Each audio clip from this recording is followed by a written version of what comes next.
and love, family, peace and love. My name is Dominique, and I am a single mother who is rebuilding my entire life.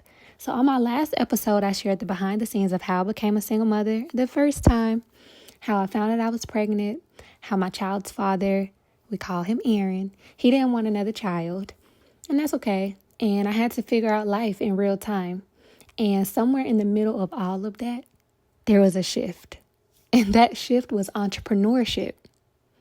I didn't want to punch a 9-to-5 clock and miss my baby growing up. I wanted to be home. I wanted freedom. I wanted to build a life that allowed me to be present. I wanted to move to Costa Rica. I wanted to travel the world.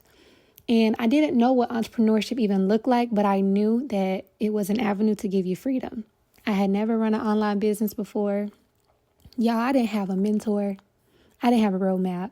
So I just prayed. I asked God to literally guide every single step. In my first year as an entrepreneur, we generated $312,000. We also moved to Costa Rica. We also traveled the world. And on the outside, everything looked so beautiful. But on the inside, I was still carrying something. You want to know what that was? I was carrying guilt. I was carrying the guilt that my daughter's father was not in the picture. I felt guilt that our family didn't look how I imagined it, a 2-parent household. And now that I'm older, healed, and way more aware, I can admit this. I started to allow society to subconsciously impact what I felt was right.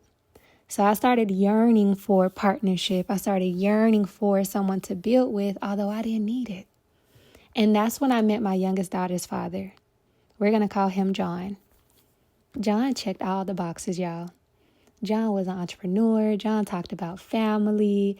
He dreamed big. It felt aligned. It felt safe. I felt like he was my person. And fast forward, y'all, while I was building my business and traveling, fast forward, I fell in love with this man and ended up living in Alabama. And that relationship became the most challenging season of my life. Everything was great until it wasn't. In that relationship, I started to feel like I couldn't be myself. I started to feel like I couldn't do anything right. The way I took care of his son was wrong. The way I took care of my daughter was wrong. The way I showed up as a wife was wrong. He would constantly tell me that I'm a bad mother, but publicly he would say online, I'm such a great person and a great mother. He would tell me I'm going to raise terroristic children. He would tell me that he settled for me and that he has been with celebrities before me and that I was nothing. And online, he would say the opposite. And then, I had my online business, and the way that I showed up in my business were through affirmations. I love to dance. I love to do all the things. And guess what?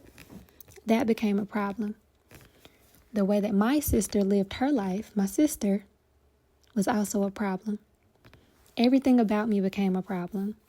And I started to shrink. I started to try harder to please him, to keep him happy. I tried harder to be a good mom, maybe I'm not a good mom. I was questioning myself, and I started to feel like I just wasn't enough. And he would block me for days, y'all, disappear, not talk to me.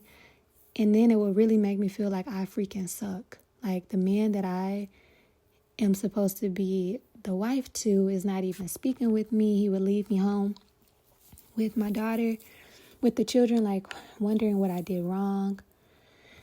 And then one day I was like, I gotta go. This ain't hitting. I have to leave. And the day I found out that I was pregnant is the same day I decided to leave. And the crazy thing is, I was even blocked. He had me blocked that day. For what reason, I don't know. So I couldn't even tell him that I was pregnant. So that hurt. And I told myself, you know what? Just stay. We can fix it. We can work through it. Just stay. But staying came at a cost, y'all. I lost my joy. Oh, God. God, yes. I lost my light. I lost myself. I didn't even recognize who I was anymore when I looked in the mirror.